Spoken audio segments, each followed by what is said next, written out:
Hello.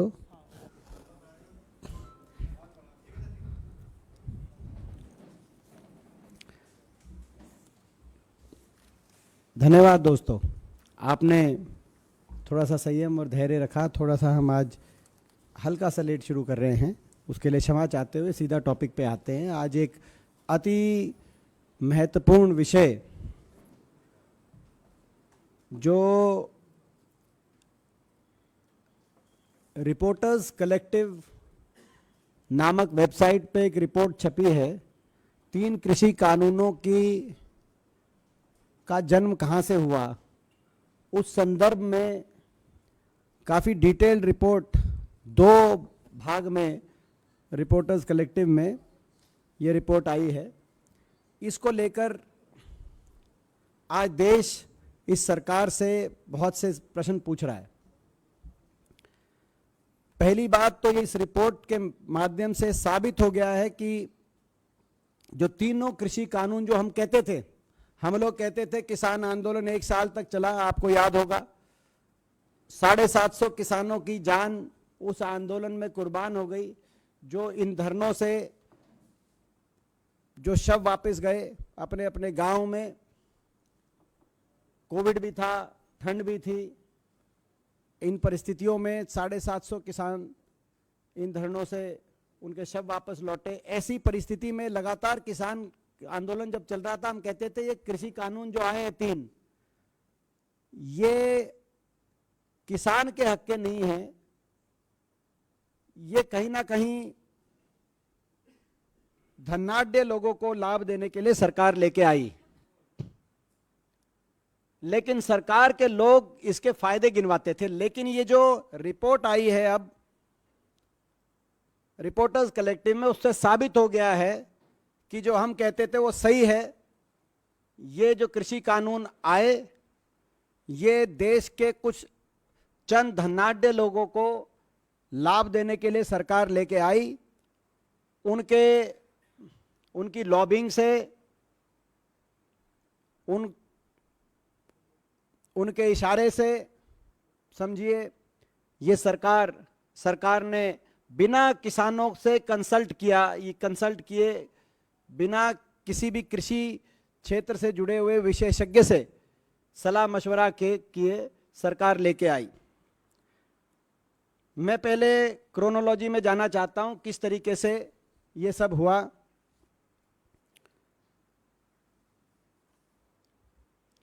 देखिए, फरवरी 28, 2016 प्रधानमंत्री जी ने कहा कि 2022 तक इनकम डबल के लिए हम अपना लक्ष्य रखते हैं। जैसे ही ये हुआ, उसके बाद अप्रैल 2016 में अशोक डलवई जी के अध्यक्षता में कमेटी सेटअप की गई सरकार के माध्यम से। ये भारत सरकार की कमेटी थी, इसमें कई मंत्रालयों से जुड़े हुए प्रतिनिधि शामिल थे। ऑफिशियल कमेटी थी जो इस संदर्भ में काम करा, जिस कमेटी ने, और अंततः उस कमेटी ने 3000 पेज की रिपोर्ट सरकार को सौंपी भी, जिसमें कई अच्छे सुझाव भी इस कमेटी के हैं। लेकिन जब यह कमेटी कार्य कर रही थी, उसी दौरान एक शरद मराठे नामक एक व्यक्ति ने नीति आयोग के वाइस चेयरमैन राजीव कुमार जी को एक पत्र लिखा, और उस पत्र में लिखा कि डबलिंग इनकम के लिए मैं एक मॉडल प्रपोज करना चाहता हूं देश में, और इस मॉडल में 3 कंपनियां बने।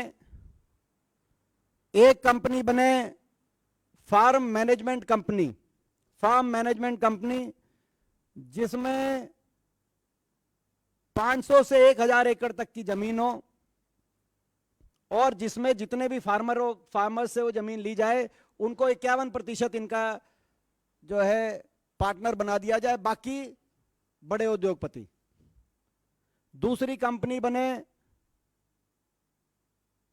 जो कि प्रोसेसिंग एंड पैकेजिंग कंपनी, उसमें किसान का कोई लेना देना नहीं, और तीसरी मार्केटिंग कंपनी, उसमें किसान का लेना देना नहीं। वो 3 कंपनियां बने जो बड़े धनाढ्य बनाए, जो फार्म मैनेजमेंट कंपनी जो किसानों से जमीन लेके बनाई जाए 500 से 1000 एकड़, उसमें 51% जरूर किसान को दिया जाए। ये उन्होंने एक प्रपोजल लेते कहा कि ये डबलिंग इनकम बड़ा मदद करेगी। और नीति आयोग से मैं मांग करना चाहता हूं, नीति आयोग इसको लेकर, प्रपोजल को लेकर एक टास्क फोर्स गठित करे। ज्ञात रहे, मैंने आपको जैसे कहा कि सरकार, भारत सरकार एक ऑफिशियल कमेटी बना चुकी थी अशोक दलवई जी के अध्यक्षता में, मगर जब वो कमेटी काम कर रही थी उसके साथ साथ ये टास्क फोर्स गठित करने की बात शरद मराठे, कौन है शरद मराठे? उनका कृषि क्षेत्र से कुछ लेना देना नहीं। शरद मराठे 1960 से अमेरिका में रह रहे हैं। कहीं ना कहीं सत्तारूढ़ दल से और उनके जो एनआरआई, जो उनके संगठन से जुड़े हुए लोग हैं, उनसे इनका काफी अच्छा परिचय है और बार बार इनको ऐसी डेलीगेशंस में या ऐसी सरकार की तरफ मीटिंग्स में शामिल होने का अवसर मिलता है जो आप और हम और आम नागरिक को नहीं मिलता। जैसे कि 2019 में वो princess of Spain, chairman NABARD के साथ प्रिंसेस ऑफ स्पेन से वो मिले। आयुष, उनका कोई आयुष से भी लेना देना नहीं, लेकिन 2018 में एक टास्क फोर्स बनाई गई आयुष सेक्टर को बढ़ावा देने के लिए, उसका भी उनको चेयरमैन बना दिया गया था। मगर ये ना तो इनका तो कोई आयुष से लेना देना, ना कृषि क्षेत्र से लेना देना। ये जो हैं, ये जनाब, इन्होंने, इनकी एक सॉफ्टवेयर कंपनी है यूएस के अंदर, यूनिवर्सल टेक्निकल सिस्टम्स, इन्होंने मैकेनिकल इंजीनियरिंग एमबीए करी है। और एक और सॉफ्टवेयर, एक और कंपनी है universal technical systems private limited, ये इंडिया में रजिस्टर्ड कंपनी है। तो ऐसे व्यक्ति ने एक टास्क फोर्स कहा कि भाई कृषि क्षेत्र में किसान की, और नीति आयोग ने इनके सुझाव पर, नीति आयोग के मेंबर रमेश चंद ने लिखा कि proposal for establishing task force has been discussed with the prime minister's office and we will await their response before proceeding further. ये 2017 दिसंबर में लिखा गया। उसके बाद ये टास्क फोर्स गठित कर दी गई। तो क्या जवाब होगा वो आप समझ सकते हैं। टास्क फोर्स बना दी गई। यही नहीं, इस टास्क फोर्स में इन्होंने कहा, जो ये शरद मराठे, नीति आयोग, आप समझ सकते हैं, नीति आयोग एक यूएस के सॉफ्टवेयर इंजीनियर 1960 से वहां से, जिसको देश की कृषि से व्यवस्था से पता नहीं, उनके कहने पर टास्क फोर्स बना रही है। और उन्होंने कहा कि इस टास्क फोर्स में ये व्यक्ति लिए जाएं जिसमें औद्योगपति घरानों से संबंधित व्यक्ति, कॉरपोरेट सेक्टर से संबंधित व्यक्ति, कोई कृषि क्षेत्र से संबंधित व्यक्ति नहीं। और खुद को भी उन्होंने कहा कि मैं उस टास्क फोर्स में, मैं अहम भूमिका मेरी रहे। उन्होंने एक दो की और उस टास्क फोर्स के अंदर एक कोई विनय चौटाई वाले जी हैं, जो कि भाजपा के ओवरसीज के कई प्रोग्राम्स आयोजन वगैरह करते हैं, उनका उन्होंने नाम सुझाया। एक संजय मरीवाला जी हैं, तो इन्होंने कईयों के नाम लिए। जो ये संजय मरीवाला जी, इनके खुद के बिजनेस पार्टनर हैं, कि ये टास्क फोर्स बनाई जाए जो देश की कृषि व्यवस्था के बारे में निर्धारित करे। वो बन गई टास्क फोर्स। अशोक दलवई जी की जो कमेटी, जो भारत सरकार ने ही बनाई थी, जिसमें सारे इंटर मिनिस्टीरियल कमेटी थी, वो अपना काम अलग कर रही है। उस जो कि डबलिंग फार्मर इनकम और इनकम बढ़ाने के लिए उसको टास्क दिया गया था।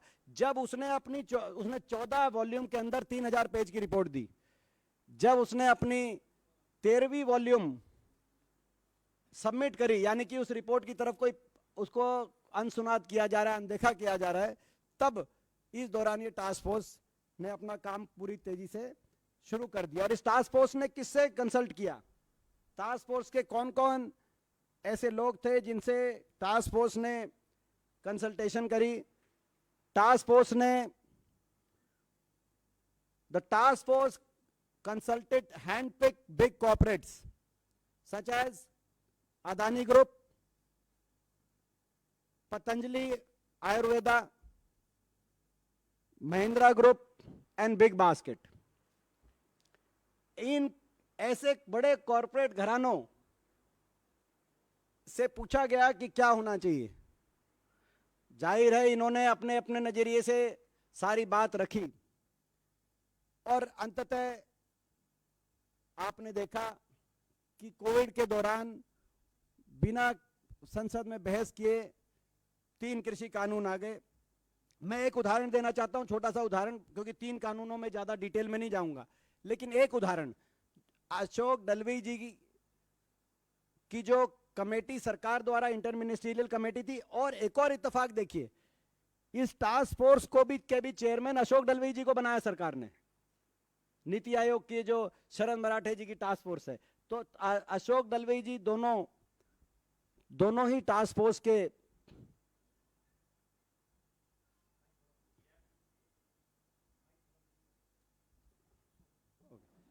तो ये दोनों टास्क फोर्स के की अध्यक्षता अशोक डलवी जी कर रहे थे।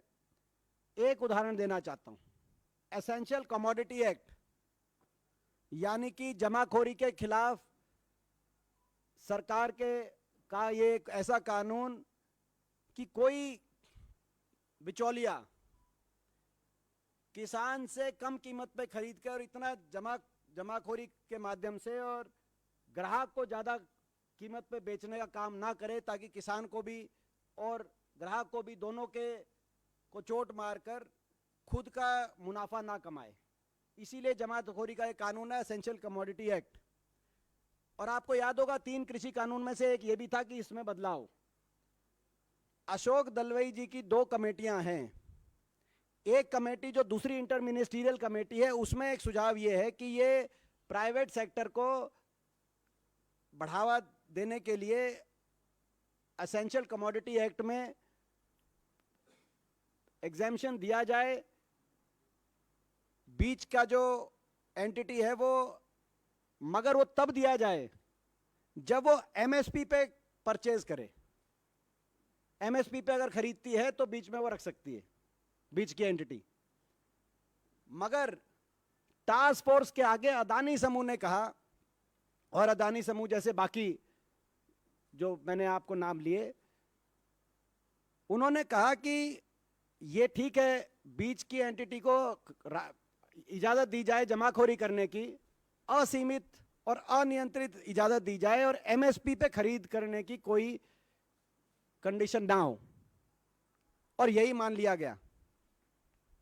कानून जब आया तो उसमें जो अशोक डलवी जी की भारत सरकार द्वारा जो इंटर मिनिस्ट्रियल कमेटी थी, उसकी सिफारिश को ना मानकर ये थी जिसमें इनकी जो टास्क फोर्स थी, शरद मराठे जी की टास्क फोर्स, उसकी कंडीशन मान ली गई कि कोई एमएसपी पे खरीदने की अनिवार्यता नहीं है। ये डलवी जी की जो टास्क फोर्स है इंटर मिनिस्ट्रियल, उसकी रिपोर्ट सार्वजनिक पब्लिक डोमेन में। अभी तक ये जो नीति आयोग द्वारा जो ये इसकी रिपोर्ट पब्लिक डोमेन में नहीं है, लेकिन किस समूह ने क्या कहा, महिंद्रा ग्रुप ने क्या कहा उसमें सुझाव, अदानी समूह ने क्या कहा, पतंजलि समूह ने क्या कहा, वो सारा पब्लिक डोमेन में है। तो आज ये साबित हो गया है, जैसे मैंने कहा, इस रिपोर्ट के आने के बाद, कि ये तीनों कृषि कानून किसान को लाभ देने के लिए नहीं, धनाढ्य लोगों को लाभ देने के लिए बनाए गए थे। किसान ये कहता रहा, हम लोग ये कहते रहे, आज ये साबित हो गया है। केंद्र सरकार को अपने ड्राफ्ट, इस बिल के द्वारा अपने ड्राफ्ट पे इतना भरोसा था कि कोविड के दौरान बिना चर्चा करे संसद में उन्होंने ये ऑर्डिनेंस ये लेके आ गए कोरोना काल में, जबकि किसान संगठन की कोई ये मांग नहीं थी। पूरे देश में कोई किसान मांग नहीं कर रहा था।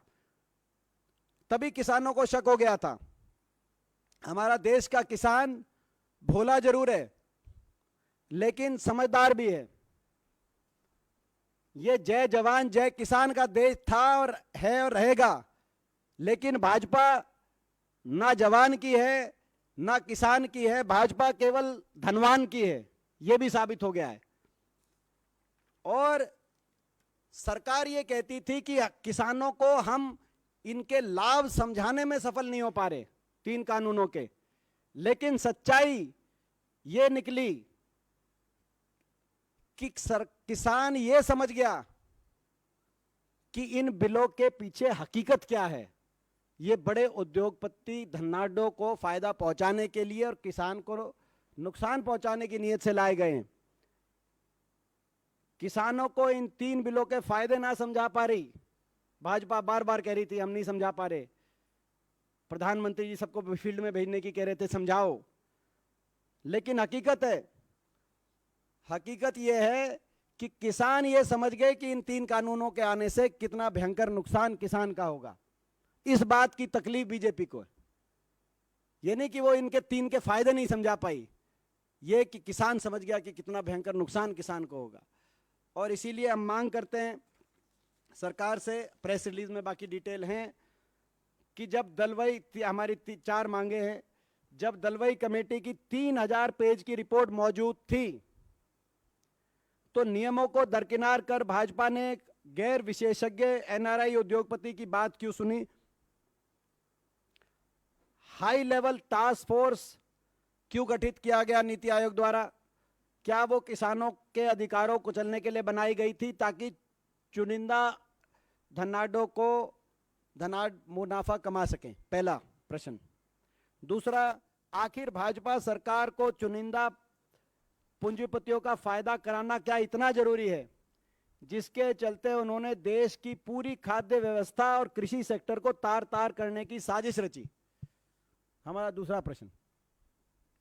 हमारा तीसरा प्रश्न, देश का जो अन्नदाता 140 करोड़ भारत नागरिकों का पेट भरता है, उसके साथ ये सरकार ऐसा शत्रुपूर्ण व्यवहार क्यों कर रही है? हमारा तीसरा प्रश्न। और हमारा अंतिम प्रश्न है, किसानों को गाड़ी के नीचे कुचलने वाली भाजपा सरकार ने किसानों को कॉस्ट प्लस 50% एमएसपी तो दिया नहीं, शहीद 750 किसानों को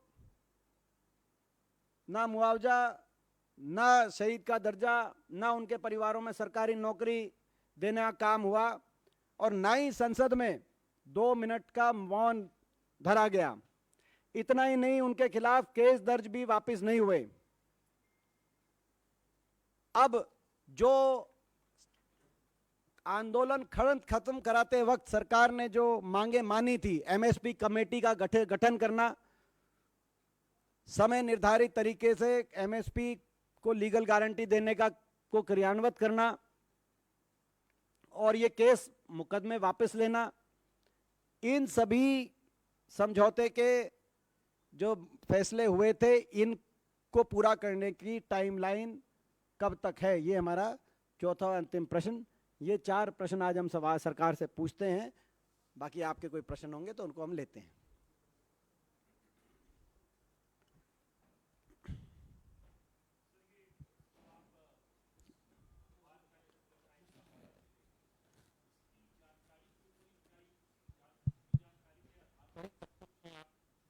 हाँ,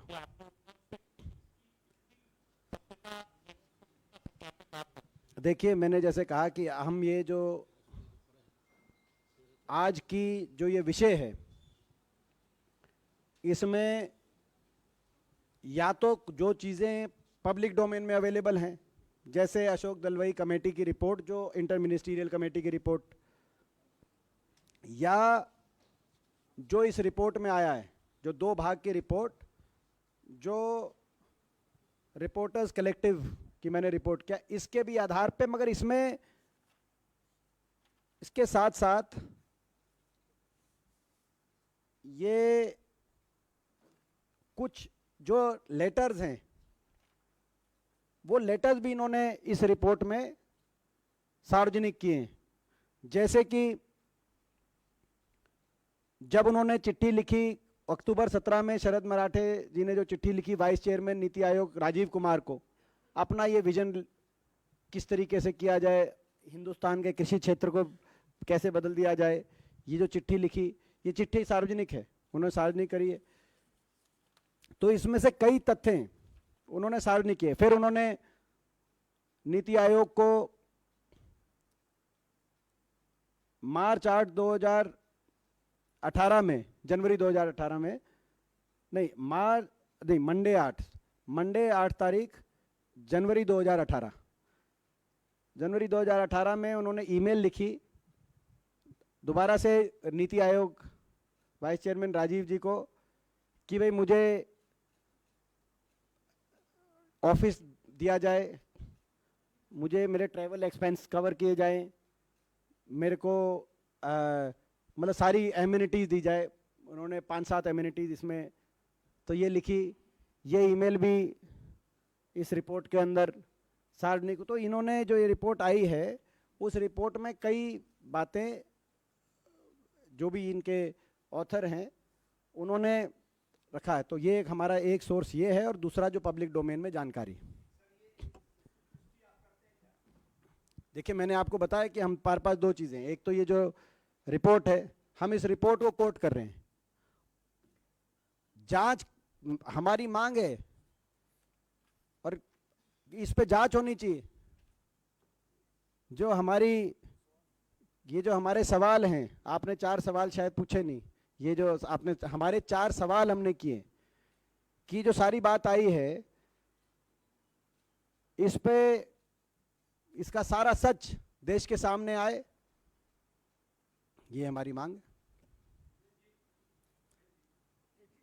इसकी एक एक बात की पुष्टि करना, इसकी सत्यता को स्वीकारना या इस पे कोई प्रश्न लगाना ये सरकार का कार्य है।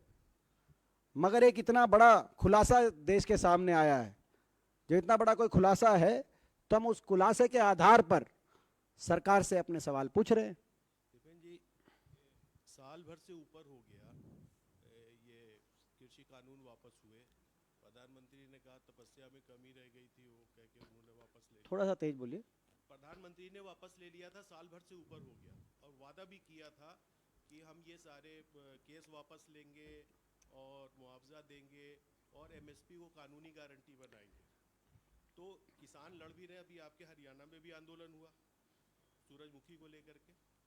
सवाल ये है कि आपकी पार्टी कांग्रेस और इंडिया अलायंस एमएसपी की कानूनी गारंटी को लेकर के क्या सरकार के किसी अनाउंसमेंट का इंतजार करेंगे या कुछ आगे बढ़ेंगे, उस पे आपकी क्या योजना है? देखिए कांग्रेस पार्टी का इसमें स्पष्ट स्टैंड है। उदयपुर डिक्लेरेशन में हुड्डा कमेटी द्वारा, कृषि संबंधित कमेटी द्वारा हमारे उदयपुर डिक्लेरेशन में की बात हो, या हमारे एआईसीसी सेशन रायपुर में जो रेजोल्यूशन अडॉप्ट किया गया, उस रेजोल्यूशन में हुड्डा जी के नेतृत्व में जो कमेटी बनी कांग्रेस की कृषि संबंधित, उसमें ये जो रेजोल्यूशन दिया गया उसमें स्पष्ट रूप से मैं आपको इस बारे में बताता हूं जो आपने कहा। Indian national Congress resolves that MSP should be a legal enforceable rights of the farmer, purchase of agriculture produce below MSP be made punishable offense, MSP should be calculated on the basis of C2 cost plus 50% profit as suggested by Swaminathan Commission and subsequently recommended in report of the groups of chief ministers headed by then CM of Haryana Shri Bhupender Singh Hooda in 2010। ये हमारा कांग्रेस का resolution AICC में, AICC resolution Raipur में हमने ये resolution adopt किया। उदयपुर के अंदर हमने इसको अडॉप्ट किया। ये हमारा ऑफिशियल प्लान है। जहाँ तक इंडिया के अलायंस की बात है, वो अगर कोई जब जॉइंट की बात आएगी उस समय विचार विमर्श करके, लेकिन कांग्रेस स्पष्ट है इस विषय पे। कांग्रेस का स्पष्ट स्टैंड है, देश के किसान के सामने अपना स्टैंड हमने रायपुर में रख दिया था। ये रेजोल्यूशन हमने किया है।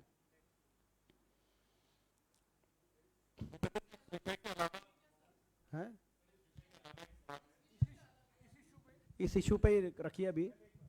आनंद आनंद इस इशू पे ही, नहीं आनंद एक बार इस विषय पे ही रखिए। आप तो बहुत ही इंटेलिजेंट है, इस विषय पे भी निकल आएगा प्रश्न कोई।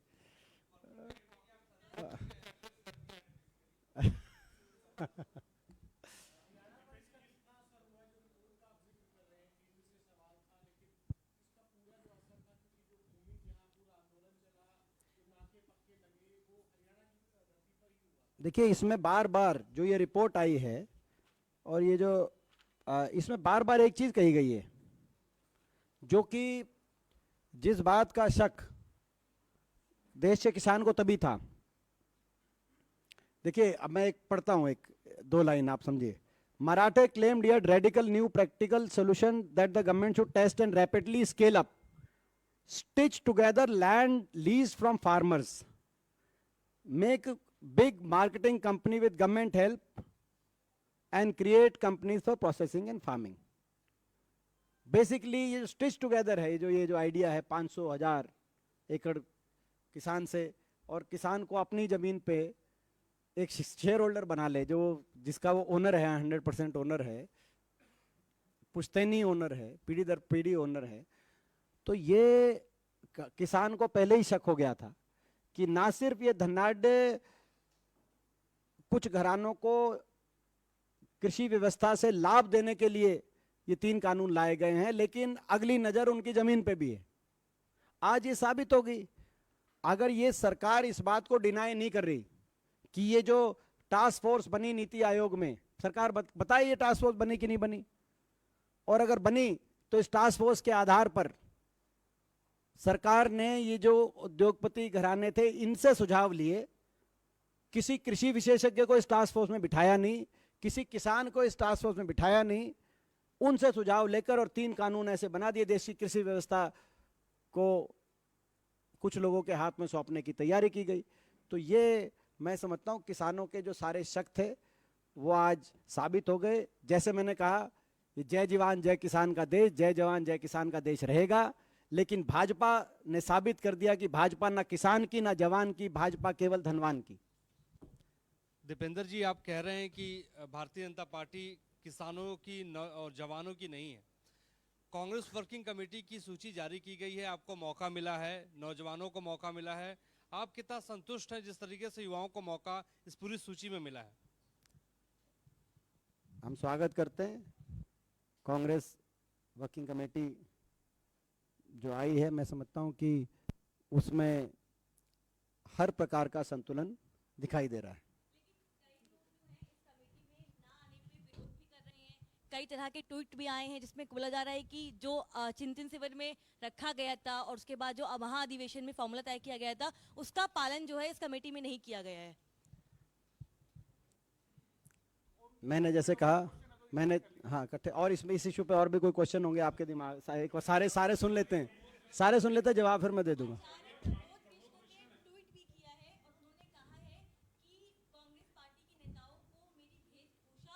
तिलक से कहीं ना कहीं एक परहेज है और दिक्कत है, इसीलिए उनको जगह नहीं मिली है। अच्छा, और कोई प्रश्न?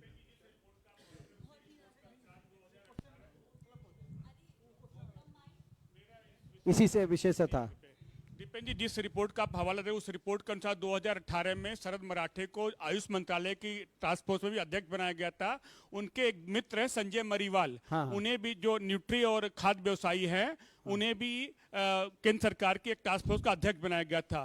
तो इन पे क्या कहेंगे? ये बिल्कुल सही है, और वो उनके मित्र ही नहीं है जिनका नाम लिया आपने, संजय मरीवाल, वो उनके पार्टनर भी हैं। ये इसी जो आपने जो पत्रकार है उसने कहीं लिखा है कि शायद उनका आपस का कोई जो है कहते हैं जो है उनका कुछ ना कुछ लिंक भी है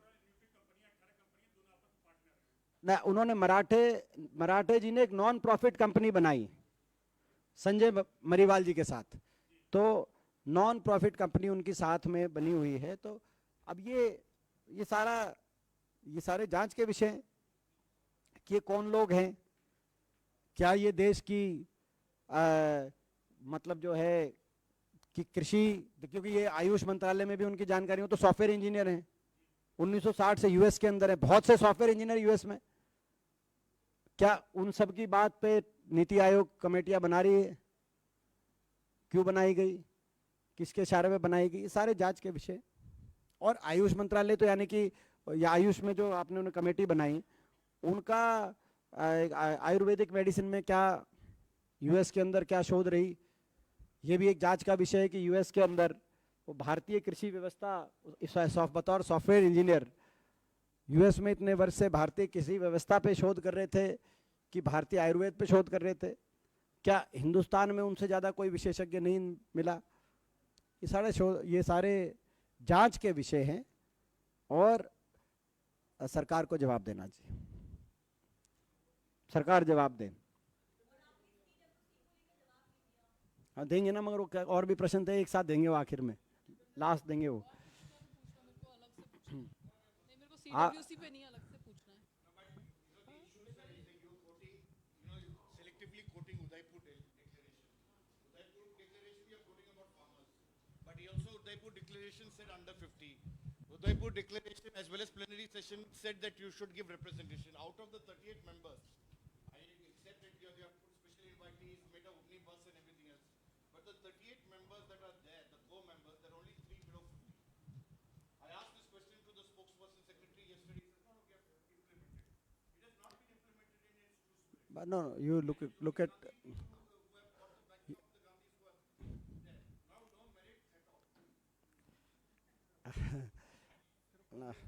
नहीं आप जो है, आपने कहा no merit at all. Sunil Prabhu ji, हम आपको जो है, हम भी 10-15 साल से जानते हैं, अब हमारा नाम आ गया, आप कह रहे हैं no merit at all.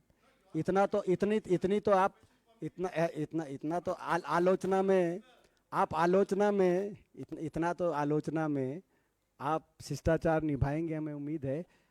Congress working committee का गठन मैं मानता हूं हर प्रकार के संतुलन को देखते हुए और समझते हुए कांग्रेस शीर्ष नेतृत्व ने किया है। इसका बहुत अच्छा संदेश देश में गया है।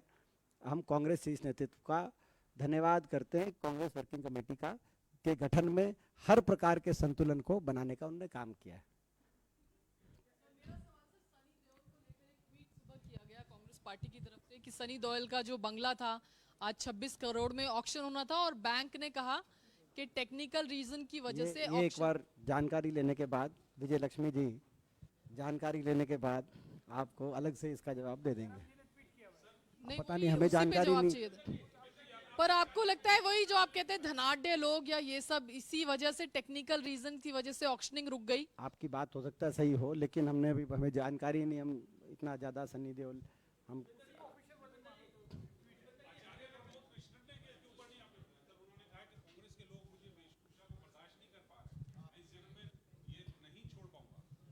नहीं, वो उनसे हम बात करेंगे। तो कांग्रेस जो है आचार्य जी से हम बात करेंगे। हाँ, आपका क्या आई फ्लू हो गया क्या प्रदीप? नहीं, हरियाणा आपका आई फ्लू हो गया क्या? नहीं ठीक है, नहीं आई फ्लू लग रहा हूँ। ठीक है, लगा रखा है। ये इनको माइक जो दिया है, उस माइक को बाकी आप यूज मत करें। इनको आई फ्लू हो गया लगता है। अच्छा, मैं ये कह रहा हूँ, सवाल ये है दीपेंद्र जी, आपके राज्य में एलविस यादव का बहुत अभिनंदन हो रहा है, मुख्यमंत्री जगह जगह उनका अभिनंदन कर रहे हैं, और जो उन्होंने बिग बॉस OTT प्लेटफॉर्म पे जीत हासिल की, उसके बाद बड़ी चर्चाएं हैं आपके राज्य में। तो अच्छी बात है, तो आप खबर बता रहे हो, प्रश्न तो पूछ ही नहीं रहे। नहीं, आप भी अभिनंदन करेंगे थैंक क्या यू अपने मंच पर? Thank you very much.